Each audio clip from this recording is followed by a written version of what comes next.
Politics में जो परिवारवाद का चलन है इसको किस रूप में देखते हैं?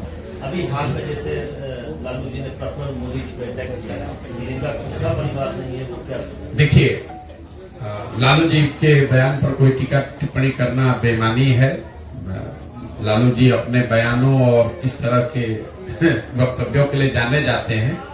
जहां तक परिवारवाद का सवाल है, बिल्कुल ये बहुत बड़ा घुन है, दीमक है, जो राजनीति को सिरे से बर्बाद कर रहा है। राजनीति ही नहीं, किसी भी क्षेत्र में अगर आप परिवारवाद ही कर देंगे कि सिर्फ नेताओं के बच्चे ही नेता बनेंगे, तो उससे तो आपने लोकतंत्र को ही खत्म कर दिया। लालू जी और मोदी जी की बात छोड़ दीजिए, हम आपको बिहार का एक आंकड़ा देते हैं जो मोदी जी नहीं बोल रहे हैं। बिहार में पिछले 30 वर्ष में जितने लोग सांसद और विधायक बने हैं, किसी भी दल से बने हो, वो सिर्फ और सिर्फ 1250 परिवार के लोग ही यहाँ विधायक और सांसद बने हैं। दल कोई भी हो, आप लालू जी के परिवार, रामविलास जी के परिवार की बात करते हैं, आप अपने स्तर पर देख लीजिए, कोई ऐसा विधानसभा नहीं है, कोई ऐसा लोकसभा नहीं है जहां 2, 4, 5 परिवारों का दबदबा नहीं है। मैं अभी आपको एक उदाहरण देता हूं। मोदी जी को अभी आ रहे हैं चंपारण में, तो उनको इस पर बयान देना चाहिए। परिवारवाद के खिलाफ में है भाई। बिहार में भाजपा का अध्यक्ष कौन है? सम्राट चौधरी जी। सम्राट चौधरी कौन है? इनके बाबूजी हैं शकुनी चौधरी। आप बिहार के होने के नाते इस बात को समझिए, इतने हल्के में मत समझिए कि इनके बाबूजी थे तो हम परिवारवाद की बात कर रहे हैं। परिवारों का कैसे यहाँ के राजनीति पर कब्जा है, मैं वो समझा रहा हूँ। जब इस राज्य में कांग्रेस का शासन था तो शकुनी चौधरी जी उस समय विधायक और मंत्री थे। जनता कांग्रेस से नाराज हुई, लालू जी का शासन लेकर आई, तो शकुनी चौधरी जी लालू जी के भी शासन में विधायक और मंत्री बन गए। जनता लालू जी से नाराज हुई, नीतीश जी का शासन लेकर आई, तो शकुनी चौधरी जी नीतीश जी के भी सरकार में विधायक और सांसद, विधायक और मंत्री बन गए। जनता ने जब नीतीश कुमार को हराया, मांझी जी मुख्यमंत्री बने, तो शकुनी चौधरी जी उसमें भी विधायक और मंत्री रहे। और आज अगर भाजपा को वोट पड़ रहा है तो भाजपा को भी कोई दूसरा व्यक्ति नहीं मिला, उसको भी शकुनी चौधरी का लड़का ही मिला। तो आप समझ रहे हैं कि हम कांग्रेस को हराए, लालू जी को हराए, नीतीश को लाए, मांझी को लाए, भाजपा को लाए, लेकिन एक ही परिवार है जो कि रूल कर रहा है। तो ये आंकड़ा याद रखिए, कोई नेता, कोई दल ये बताता नहीं है। बिहार की आबादी है 13 करोड़, यहाँ 3.5 करोड़ परिवार रहते हैं, और पिछले 30 वर्ष में कांग्रेस, जदयू, आरजेडी, रामविलास जी की पार्टी, लेफ्ट की पार्टी, सबको, भाजपा, सबको जोड़िएगा तो 3.5 करोड़ परिवारों में सिर्फ 1250 परिवार के लोग ही यहाँ विधायक सांसद बने हैं। होता यह है कि जब जिस दल का हवा चला उसी में सब जाकर बैठ गए। जनता लाचार है, नए आदमी को अवसर ही नहीं है। विधायक का लड़का ही विधायक बनेगा, पैसे वाले का लड़का, मंत्री जी का लड़का मंत्री बनेगा, और जो बिहार के बच्चे हैं उनको अवसर ही नहीं है। अगर आपको राजनीति करनी है, आप बहुत काबिल है, तो जाके झंडा ढोइए, संगठन का काम लीजिए। चुनाव लड़ने का, विधायक सांसद बनने का आपको अवसर नहीं। इसीलिए जन सुराज में आपने ये इस परिकल्पना का हिस्सा है, 1 लाख बच्चों को, आपने सहरसा में भी देखा होगा, मैंने क्लब बनवाना शुरू किया है।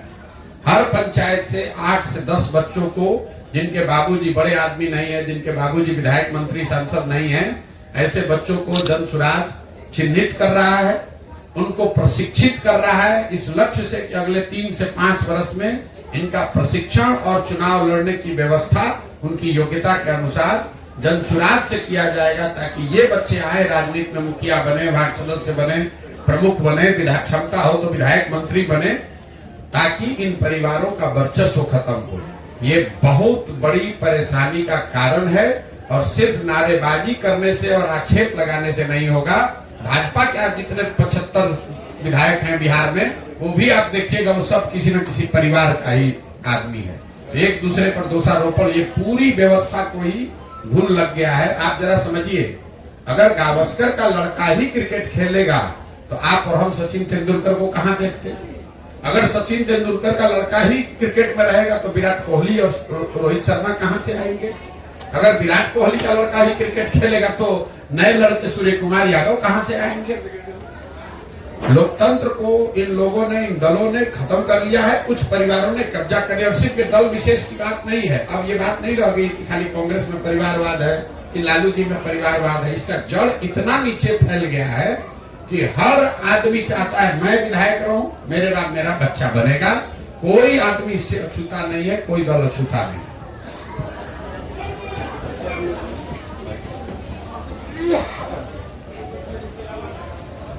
प्रशांत किशोर जी, जिस तरह से बिहार की राजनीतिक उलटफेर, कभी आरजेडी, कभी जदयू, कभी बीजेपी, आखिर जनता जाए कहां? गांव का विकास नहीं हो रहा है, जिला का विकास नहीं हो रहा है, आखिर किस पर विश्वास करे जनता? जनता हमेशा ठगा जा रहा है। नहीं, देखिए, जो उलटफेर की बात कही आपने, उलटफेर राजनीति में कई लोग कहता है भाई तो राजनीति में चलता ही रहता है। उलटफेर नेताओं का दल बदल लेना, पाला बदल लेना, ये कोई बहुत नई बात नहीं है। नई बात ये हुई है कि नीतीश कुमार ने इसको नया आयाम दे दिया। पलटने को एक नया राजनीतिक पलटीमार बनने का एक नया आयाम नीतीश कुमार ने बना दिया। आपको हमको लग रहा है कि अरे अभी महागठबंधन में थे, भाजपा में आए हैं। आपके लिए फिर एक नया आंकड़ा दे देता हूं। पिछले 10 वर्ष में नीतीश कुमार का ये 7वां प्रयास है, 7वां पलटी मारे, 7वां नया सरकार का प्रयास है। गिन लीजिए, 2012-13 में नीतीश कुमार जो महागठबंधन की एनडीए की सरकार में थे, जब मोदी जी को चेहरा बनाया गया तो 2013 में उस गठबंधन को नीतीश कुमार ने तोड़ा और माइनॉरिटी की गवर्नमेंट चलानी शुरू की। वो पहला प्रयास था। वो माइनॉरिटी की गवर्नमेंट हार गई लोकसभा में, तो उन्होंने मांझी जी को मुख्यमंत्री बनाया। वो दूसरा प्रयास था। फिर मांझी जी को हटाया, 8 महीने के बाद खुद मुख्यमंत्री बन गए। ये तीसरा गवर्नमेंट बना। फिर महागठबंधन बनाकर चुनाव लड़े, वो चौथा हुआ। फिर महागठबंधन को छोड़कर एनडीए में भाग गए, वो 5वां हुआ। फिर एनडीए को छोड़कर महागठबंधन में भागे, वो 6वां हुआ। और फिर अभी छोड़कर वापस भाजपा में भागे। 10 वर्ष में 7 बार नीतीश कुमार पलटी मारे या इन्होंने सरकार का स्वरूप बदला बिना वोटरों के सहमति के। अब नीतीश कुमार इस देश के सबसे बड़े पलटूमार राजनीतिज्ञ है, राजनेता है। ये तो बात सर्वविदित है, इस पर अब चर्चा भी लोग नहीं कर रहे। जैसे बिहार में शराबबंदी इतना फेल है कि कोई शराबबंदी पर सवाल भी नहीं कर रहा, तो नीतीश कुमार के पलटने पर कोई सवाल लोग नहीं उठा रहे। सवाल ये उठ रहा है कि भैया नीतीश कुमार तो पलटीमार हैं, लेकिन वो पलटीमार इसलिए बने हुए हैं कि जो दूसरे जो दल हैं, भाजपा और आरजेडी, ये भी उतने ही बड़े पलटीमार हैं। अब भाजपा को आप देख लीजिए, अभी कुछ ही महीना पहले अमित शाह आकर लौरिया में, हमको लगता है पश्चिम चंपारण में आकर चिल्ला कर बोले कि नीतीश के लिए है भाई जनता बिहार की सुन लो। किसी ने पूछा नहीं था, बिहार के पत्रकारों ने उनसे पूछा नहीं था, खुदे खड़ा होकर चिल्ला रहे थे, बिहार की जनता सुन लो, नीतीश के लिए सारे दरवाजे भाजपा के बंद हैं। चुनाव के बाद कोई सवाल ही नहीं पैदा होता है। चुनाव के बाद तो छोड़िए, चुनाव से पहले ही अपना उसको वापस ले लिए। ये आपको क्या दिखाता है? तो मजाक में लोग कह रहे हैं नीतीश कुमार अमित शाह दरवाजा तो ठीक है बंद किए थे, छिटकिनी लगाना भूल गए थे। ये बिहार की दुर्दशा क्यों है? ये बिहार की दुर्दशा इसलिए कि लोगों को 40 सांसदों का लालच है। हम लोग के लिए 40 सांसद ही हम लोग की दुर्गति का कारण बन गए। अफ्रीका में लोग बताते हैं कि जिस देश के पास जितना ज्यादा खनिज है, वहां उतना लूटमार है, उतना ज्यादा गरीबी है, क्योंकि उसी खनिज को लूटने के लिए सब गलत काम किया जाता है। बिहार की वही दशा है। यहाँ से 40 सांसद जीत कर दिल्ली जाता है, तो उस 40 सांसद के लालच में नेता और दल कुछ भी करने को तैयार है। आपने देखा वो दौर जब कांग्रेस ने इस पूरे राज्य को लालू जी के हवाले कर दिया। ऐसा नहीं कि कांग्रेस को मालूम नहीं था, दिल्ली में बैठे हुए लोगों को मालूम नहीं है कि बिहार में कितनी गरीबी, बदहाली या जंगल राज है। तो इसलिए उन्होंने आंख बंद किया कि लालू जी यहाँ जो करना है करते रहे, 20-25 सांसद हमारा जीत कर यूपीए में बना रहे। यही काम आज भाजपा कर रही है। जिस तरह बिहार को लालू के हवाले करके कांग्रेस ने छोड़ दिया था, उसी तरह भाजपा 30-35 सांसदों के लालच में नीतीश के हवाले करके और दिल्ली में बैठे हुए। यहाँ जितने लोग बैठे हैं जरा समझिए, भाजपा वो दल है जो दूसरे दलों को तोड़कर माइनॉरिटी में रहता है तो सरकार बनाता है। बिहार में वो सबसे बड़ा दल है, उनका 75 विधायक है, लेकिन वो मुख्यमंत्री नहीं बनते, सरकार नहीं बनाते, वो नीतीश जी को बनाते हैं। ऐसा क्यों? ऐसा इसलिए कि समीकरण कहीं गड़बड़ा ना जाए। 35 को सांसद जो दिल्ली में गया है उस पर आंच न आ जाए। बिहार अगर कतलखाना में जाता है तो जाए, और बिहार की गरीबी का हम मजाक उड़ाए। बिहार के लड़के जाकर गुजरात में नौकरी मजदूरी करें तो उसको लाठी से मारे, गाली दे, बिहारी कहे। और मोदी जी जा रहे हैं अभी 13 तारीख को वहां सेमीकंडक्टर का लॉन्च करने फैक्ट्री, और यहाँ चंपारण आएंगे तो चीनी मिल के चालू करने पर भी कोई वक्तव्य जारी नहीं करेंगे। बिहार में आएंगे तो राष्ट्रवाद का बात होगा, हिंदू मुसलमान का बात होगा, राम मंदिर का बात होगा, लालू के जंगल राज की बात होगी। ये बात नहीं करेंगे कि बिहार में चीनी का मिल चालू कब होगा, बिहार के बच्चों को यहाँ से पलायन करने के लिए कब रुकना पड़ेगा। अगर गुजरात के बच्चे गुजरात से बाहर नहीं जा रहे हैं मजदूरी करने, तो हमारे बिहार के बच्चे क्यों जा रहे हैं बिहार से बाहर, इस पर मोदी जी कोई वक्तव्य नहीं देंगे। गुजरात से 26 MP जीत कर गया है, तो वो गुजरात हर चौथे दिन जा रहे हैं, वहाँ इन्वेस्टमेंट समिट हो रहा है, वहाँ फैक्ट्री लग रहा है, और बिहार से हम लोग 39 सांसद जिताए हैं। हम लोग को कोई पूछने वाला नहीं है। इसके लिए दोषी मोदी जी नहीं है, इसके लिए दोषी हम और आप हैं, क्योंकि उनको मालूम है बिहार में काम हो चाहे नहीं, यहाँ का आदमी अभी 6 महीने के बाद वोट होगा, चाहे मन से या बेमन से, विकल्प के अभाव में उसी मोदी जी उसी भाजपा को फिर जाकर बोरा में भर के हम लोग वोट देंगे, और हम लोग के लड़के बोरा अपने पीठ पर उठाएंगे, जीवन भर मजदूरी करेंगे। कुछ दिन पहले खबर आई थी जो आप जो है वाल्मीकि नगर से जो है लोकसभा चुनाव जो है लड़ने वाले हैं, ऐसा है। है। अरे मेरे भाई, मतलब पत्रकार जो है ना, आप लोग या जो सामान्य राजनीति आप लोग देखते हैं, इससे आगे देखने को तैयार ही नहीं। जब हमारा दल ही नहीं है, हमको वाल्मीकि में हमको इतने चुनाव लड़, हमने घोषणा एक बार मुंह से जो निकाल दिया उससे आगे पीछे नहीं हट सकते, दुनिया की कोई ताकत नहीं हटा सकती है। 2017-18 में हमने कहा हुआ है कि 10 साल तक किसी भी लोकसभा या राज्यसभा में जाने का सवाल नहीं है। हमको अगर लोकसभा राज्यसभा में जाना है तो उसके लिए हमको वाल्मीकि नगर जाना पड़ेगा। जिस राज्य से आप कहिएगा वहां से हम जीत के कल सदन में चले जाएंगे। कोई पार्टी अपने यहाँ जिता के भेज देगी, लड़ने की जरूरत नहीं है, कोई राज्यसभा से नॉमिनेट करके भेज देगा। हमारी उसमें कोई दिलचस्पी नहीं है। पता नहीं कौन पत्रकार चला रहा है, बिना सोचे समझे वाल्मीकि नगर से लड़ रहे चुनाव। मेरे भाई, अगर हमको चुनाव लड़ना होता तो उसके लिए हमको पदयात्रा करने और वाल्मीकि नगर जाने की क्या जरूरत है? हम बंगाल से लड़ जाएंगे, आंध्रा से लड़ जाएंगे, वहीं से लड़ के जीत के जाए, बिना मेहनत को दूसरे लोग जिता के भेज देंगे। फालतू बात है। जब हमने कहा हुआ है कि हमको कोई दल से, राजनीति से, चुनाव से अभी मतलब नहीं है, हम जो काम कर रहे हैं लोगों को भरोसा ही नहीं है। इसलिए नहीं कि उनको हम पर भरोसा नहीं है, क्योंकि आपको इतना आदत लग गया है। कर नेता यहाँ रहे तो कह न रहे, देखिए नहीं चलेंगे थोड़े। हम आपको कह रहे हैं कि नहीं दल बनाएंगे। 18 महीने से चल रहे पैदल घर परिवार छोड़ के। अगर हमको चुनाव लड़ना होता, यहाँ तो बिहार में एक दिन में दल बना लेता है। तो यहाँ बिहार के भैया नेता को दल बनाने आ रहा है, हमको नहीं समझ है दल कैसे बनता है। उसके लिए 18 महीना हमको पैदल चलने की क्या जरूरत है? जब जो बात हमने कही है, जब तक बिहार को सुधारने के नजरिए से इस 3 उद्देश्य को लेकर घर से निकले हैं, इसको पूरा करने के लिए पूरा समाज में बिहार में पैदल न चलने, मत न ले, इसकी नई व्यवस्था न बना ले, तब तक इस लक्ष्य से हटने का सवाल ही नहीं पैदा होता है। धरती इधर की उधर हो जाए, मैं हटने वाला नहीं हूँ। आप ये जानते नहीं मैं जितना जिद्दी आदमी हूँ। एक बार मैंने मन में ठान लिया तो कोई नहीं हटा सकता है। नीतीश कुमार बुला के ऑफर दे दे कि भाजपा दे दे कि कांग्रेस दे दे, हम इससे हटने वाले नहीं हैं। हमने सब 10 वर्ष संयुक्त राष्ट्र संघ में काम किया, 10 वर्ष चुनाव का काम कराया राजनीति का। उसके बाद अब तय किया है कि अब मेरे जीवन का लक्ष्य है बिहार में सुधार, और इसमें 5 वर्ष लगे, 10 वर्ष लगे, 20 वर्ष लगे, पीछे हटेंगे नहीं। यहीं पर ये व्यवस्था खड़ा करेंगे, और आप इत्मीनान रखिए, धीरज रखिए। 2 वर्ष 3 वर्ष में आपको ये व्यवस्था बनती हुई दिखेगी। उतनी मेहनत ईमानदारी से उतनी मेहनत करेंगे कि वो व्यवस्था सुधरे। हमारे जीवन का लक्ष्य बिहार में सुधार है। हमारा जीवन का लक्ष्य लोकसभा में कौन लड़ रहा है, विधानसभा में कौन लड़ रहा है, कौन जीते कौन हारे, उससे क्या फायदा है? बिहार में लोग नहीं जीते हैं। बिहार में कांग्रेस को भी 51 सांसद जिता कर देखा है। 54 में बिहार झारखंड एक था, तब भी 54 में हमको लगता है 53 जीते हुए थे 1984 में, तब भी बिहार नहीं सुधरा। आज 54 में 51 बिहार झारखंड में मोदी जी का जीता हुआ है, तब भी बिहार नहीं सुधरा।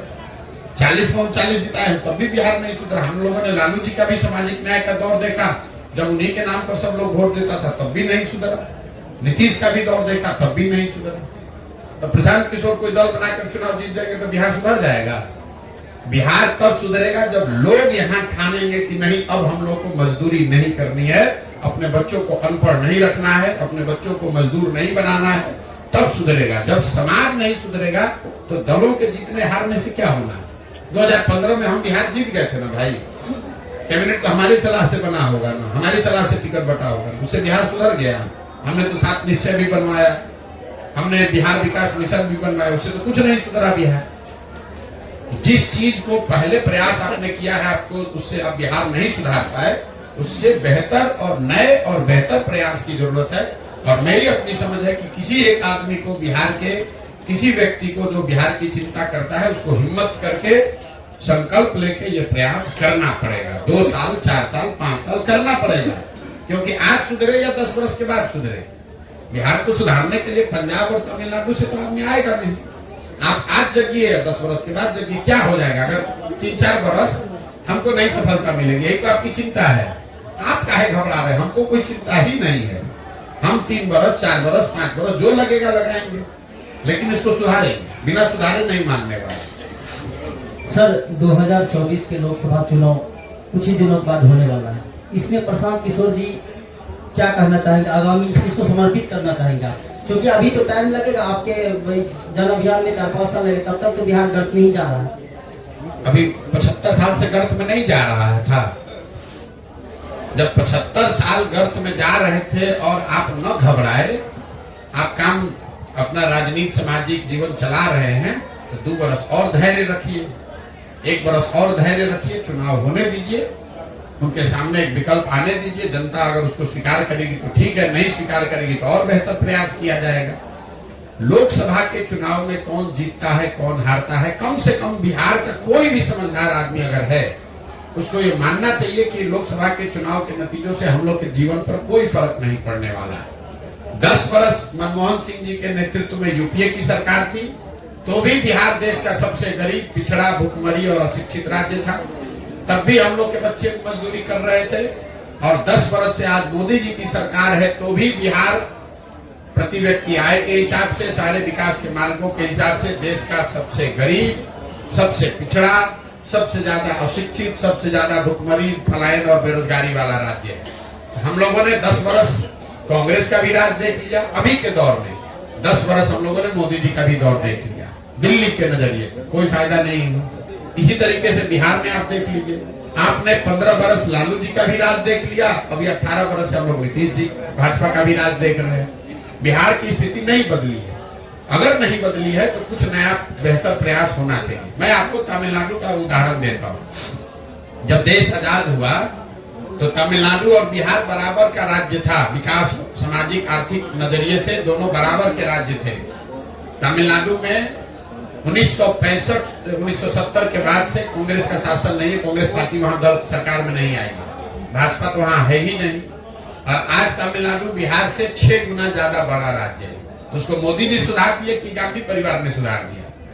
तमिलनाडु को तमिलनाडु के लोगों ने सुधारा, भाजपा और कांग्रेस ने नहीं सुधारा। उसी तरह बिहार को बिहार के लोग सुधारेंगे। जब आप और हम नहीं सजग होइएगा तो मोदी जी और राहुल जी के आने से क्या होगा, लालू जी के आने से क्या होगा। मोदी जी देश के प्रधानमंत्री हैं, गुजरात के भी प्रधानमंत्री हैं, बिहार के भी प्रधानमंत्री हैं। गुजरात में तरक्की हो रही है और बिहार में लड़के पलायन कर रहे हैं। गुजरात में फैक्ट्री लग रही है और हम लोग यहाँ से मजदूर बनकर जा रहे हैं। कोई ये नहीं पूछने वाला है कि भाई अगर मोदी जी इतने ही बड़े विजनरी हैं तो गुजरात में इतना तरक्की करा दिए तो बिहार में करा के दिखा दे। गुजरात में 100 फैक्ट्री लग रहा है, 5 को यहीं पर शुगर मिल, चीनी मिल चालू करा के दिखा दे। क्यों नहीं लगा रहे? नेता भी ये जानता है कि पब्लिक क्या चाहती है, हम क्यों ज्यादा काम करेंगे भाई। उनको मालूम है बिहार की जनता को फैक्ट्री लगाइए चाहे ना लगाइए, घोटवा देने के लिए। गुजरात में अगर तरक्की नहीं होगी तो गुजराती उनको पहले छोड़ देगा। गुजरात में अगर तरक्की न हो, गुजरात के मोदी जी प्रधानमंत्री हैं गुजरात से, और 2017 के विधानसभा में करीब करीब भाजपा को गुजरात के लोगों ने हरा दिया था। लेकिन बिहार में कोई चिंता की जरूरत नहीं है। जाति, धर्म, मंदिर, मस्जिद, 5 किलो अनाज का नारा बुलंद है, वोट बोड़ा में भर के हम लोग देते रहेंगे। तो जब आपको हमको अपने और अपने बच्चों की चिंता नहीं है तो मोदी जी और लालू जी आपके बच्चे का चिंता क्यों करेंगे? देखिए तेजस्वी जी घूम रहे हैं और डंके की चोट पर कह रहे हैं कि हम ही बिहार को सुधारेंगे। कोई नहीं पूछने वाला है मेरे भाई, तुम 15 साल तुम्हारे माता पिता थे यहाँ पर मुख्यमंत्री, बिहार को गर्त में ले जाने वालों में एक कंधा आपके लोगों का भी था। अभी आप 1.5 बरस नीतीश जी के साथ थे तो कौन सा आपने बिहार में क्या सुधार कर दिया? कौन सा रोड बनवा दिया? पथ निर्माण मंत्री थे। कौन सा अस्पताल आपने सुधार दिया? आप स्वास्थ्य मंत्री थे। पूरे गांव में जो दुर्दशा है नाली गली का, ये ग्रामीण कार्य मंत्री आप लोग भी ध्यान नहीं देते हैं, तेजस्वी यादव ही थे। ये शहरों की जो दुर्दशा है, शहरी विकास मंत्री खुद तेजस्वी यादव थे। कोई नहीं पूछने वाला है कि भाई शहरी विकास मंत्री के तौर पे कौन से शहर को सुधार दिए? बताओ। माँ बाप का तो छोड़ो, अपना बताओ भाई, तुमने कौन सा सुधार दिया? कौन सा अस्पताल तुमने सुधार दिया? कौन सी व्यवस्था सुधार दी? कौन सा ग्रामीण सड़क पहले के मुकाबले कम बन गया, ज्यादा बन गया? ये तो पूछना है नहीं।